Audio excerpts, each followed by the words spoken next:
Good evening, ladies and gentlemen. This is Talk to Meshif here. And I'm Axion, and we're going to be casting a 2v2 on Twilight Fortress. Meshif and I are both Terran there, down at the bottom, and our opponents are going to be Dvorax, the purple Protoss up there on the top right, and Nemphine, or Nemphine, sounds kind of like some sort of Greek god or goddess, is the teal Protoss, so it's a Terran versus Protoss. And we'd like to say, just thanks to you guys. This is our special video that we're going up. It's a pretty awesome game for 1,000 upload views, so you guys have just been awesome so far, sending us your replays, and just in general, checking the channel out and keeping it going after these initial days. Yeah, we definitely have to say thank you to you guys. Without you guys, this would not be possible. We'd just be casting our own games, which I'm sure, as if you guys have ever watched any of our games, are absolutely terrible StarCraft being played. So thanks for sending us your games. Before this kind of celebratory 1,000th, I cannot say that word, upload view, actual video view, we're going to cast this pretty epic game. We've alluded to it in a few previous games, but this is actually it. This is our favorite map.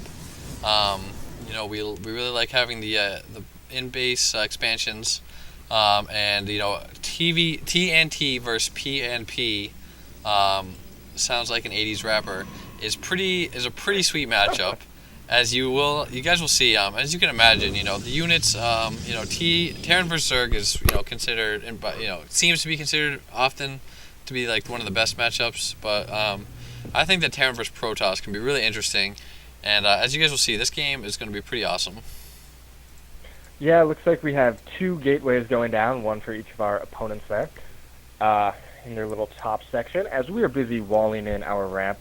And now this is something that we definitely love to do, and we started to do it, but recently, as there's a probe kind of wandering the base and scooting his way out of there, recently we've tried to stop doing this because we found that it often prevents you from getting a good concave if someone's pushing your ramp. So Meshif and I have stopped walling in more recent games and just started rallying our units down to the bottom of the ramp to get a better positioning and a better concave, as we see a forge going up from Dvorax. So I'd say we should probably be checking our bases right now in case there's any sort of cannon shenanigans that are going to happen. Yeah, we do not see that. Your scout just saw Dvorax's pylon. We weren't able to see really that forge, so we do need to be careful of that. And luckily, you do get the marine out, and I believe you chased down that probe that was in our base. Yep, that did happen, as I'm throwing down a second barracks right around the same time you are. And if we jump over to Nemphine's base, his cybernetics is almost done, as his first node is popping out. So it looks like pretty standard play there, except for the 2 photon cannons. Although, 2v2 strategy definitely differs from 1v1. If you guys are really heavy 2v2 players, I would definitely recommend going and checking out Day 9. I think it was 2 or 3 days ago. He's always fantastic. But he did a great thing on 2v2 discussing how the strategy is just so much different, and these 2 cannons, while they may be seeming a little weird in 1v1, are really not that strange in 2v2. And if you look at the front wall here, I made a pretty terrible mistake. I'm trying to rotate the camera so you guys can see it. I did not place my barracks next to my supply depot when we first started the wall, and I didn't realize it, and I put my supply depot down. My bunker down. And so there's this gap here between the supply depot and the barracks, and then I built my tech lab. So pretty much 3 bungles in a row. Pretty sad. I face palmed after this, and I realized it just after the tech lab finished, of course. So I lifted off my barracks and moved it to complete the wall in, and now I have this random tech lab chilling out here, which I was pretty angry about. So I take it out with my Marines, take that, and now I'm going to build another tech lab. Yeah, it looks like I am currently, I just got unsupply blocked. My factory is almost done. But we're going to be behind economically pretty soon, as Dvorax is expanding there on the top left to the gold, as Nemphine is taking his natural. Yeah, I'm terribly behind right now. I'm at 19 under 19, so that's pretty horrible. At this point in the game, I'm not really sure what's going on there, Mesher. You are supply blocked. A huge amount of blunders, as I'm so apt to make. I think you're at 34 under 35, and Nephine's 33 under 42, and Dvorak's is 23 under 52. So they're definitely way at this point. I guess they're maybe not way, but they're fairly ahead of us. Luckily, we have good defense. They're not going to bust in here, with just pure zealots alone. So it's not a huge factor yet. We'll see if it plays a role later in the game. But I finally do my my 3 racks build that I like to go. I should be throwing down a second. Okay, good. I am throwing down a supply depot. I'm staying ahead of my supply block. I'm at 27 out of 27 right now. So, always good to stay ahead of that. I got Marines, 2 Marines and 2 Marauders training. Just about to start working on that. And so I'm beginning to start my build. Finally get a little bit of a ground army up. And we do see a Reaper from Axion moving out across the map here. Yeah, I'm doing this with my medevac almost done, so just some medevacs to support the infantry units, incredibly common. But it looks like we have 3 Stargates from Dvorak. And I do scan right now, and I see these Stargates. If I remember correctly, I saw the Stargates, and I just went into panic mode. That's never really good when you've kind of had a lack of scouting due to those cannons. I mean, they've got expos that we don't even know about. And all of a sudden, I scan, and I see 3 Stargates. So I immediately started pumping out a Viking. My Reaper is just going to kind of chill down here, and here we go. I load up some Marauders into that medevac, and we'll see if I'm going to be able to do any damage to try and stop these 2 Void Bays that are pumping out right now. Yeah, we definitely are very worried about that. You tell us. I'm just taking my expansion because I was pretty far behind economically, and I knew I was lagging behind Axion pretty significantly.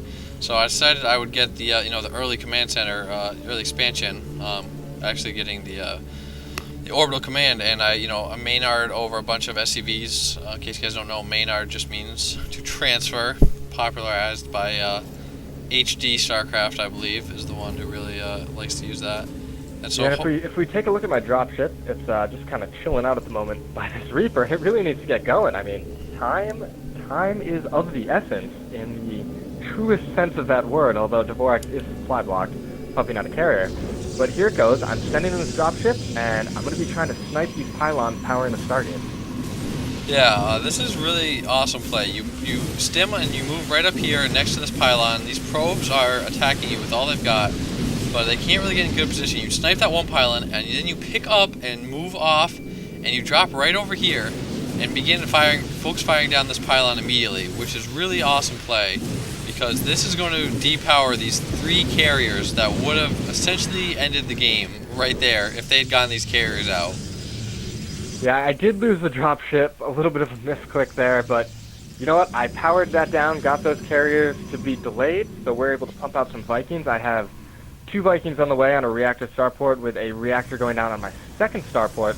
I should be throwing down an armory and getting up some air weapons, as well as there I am. I am finally expanding, as we are behind. If we take a look at the units tab, it looks like my ship has 28 SCVs. I have 30, and we're looking at 49 probes and 39 probes for Dvorak and Nemphine. So we are incredibly behind in economy, and I would say tech too, since these carriers and void bays are coming out onto the field. Yeah, you're now just getting your expansion up. I like you have this Marine sit on patrol over here. I like that. Keep an eye on any drops or not necessarily drops, but air units moving in, as we are obviously extremely worried about these gateways. Sniping those pylons was pretty big. It prevented that early push, which really would have destroyed us. And they still have a pretty significant army. Having these 2 Void Rays, Memphine's got a bunch of stalkers. And we're about to have some carriers on the way. We are looking in rough shape against them, but we do start to produce a bunch of Marines. As you see, I get 2 starports with reactors, maybe a little bit of overreaction, no pun intended, but Axion has done the same. So we're going to be able to mass produce Vikings as well as medevacs, which isn't that bad considering we both committed pretty heavily to a barracks build, 2 racks for Axion, 3 racks for me, and so we do have a pretty heavy ground force. So those reactors on the starports isn't the worst thing. It will be useful as we see 3 Reapers move up at the top of the map. Yeah, and then they're gonna pop in there, a little bit delay at the bottom. I was really just trying to see if they had an expansion going on, and as they move in, we can see that Memphine currently has 5 Stargates that he's running off of. I was going there trying to snipe the pylons again. I probably should have hit the probes. There I go, once I'm back into a corner. Just knowing that there was no way I was going to be able to take out those pylons in time. So decent amount of economic damage, especially with carriers that are incredibly gas heavy, and you're going to need that gas. I don't know if let's maybe stop the gas mining for a couple seconds, but he does have even 2 more Stargates going down, so he is attempting the 7 Stargate build.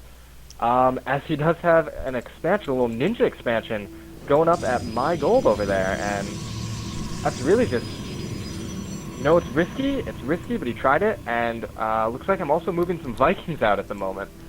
Yeah, you do have a pretty significant Viking army. I have actually quite a number as well, so I bring them up to you, and I believe at this point I give you shared unit control, which is something you guys should do if you're in 2v2, especially if one of you guys is behind the other in some aspect, usually macro.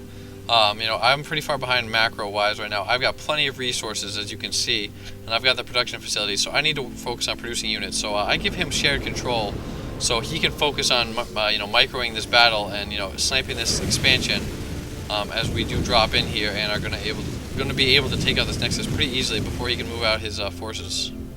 Yeah, I think this is really something that, I noticed the scan going down there to make sure he's not sending any reinforcing troops. It's something I've learned to do so you don't just get blindsided. But I think this is something that people underutilize, is the Vikings' ability to pop in and pick off some probes, given there's more effective ways to do it with Hellions or Reapers. But, I mean, it's kind of nice to get some Vikings flying there. They can just chew up the probes, lift off, and fly back out. But I would say if we take a look at the units tab right now, we're looking at pretty even, I'd say. I would give them the advantage with the Stalkers.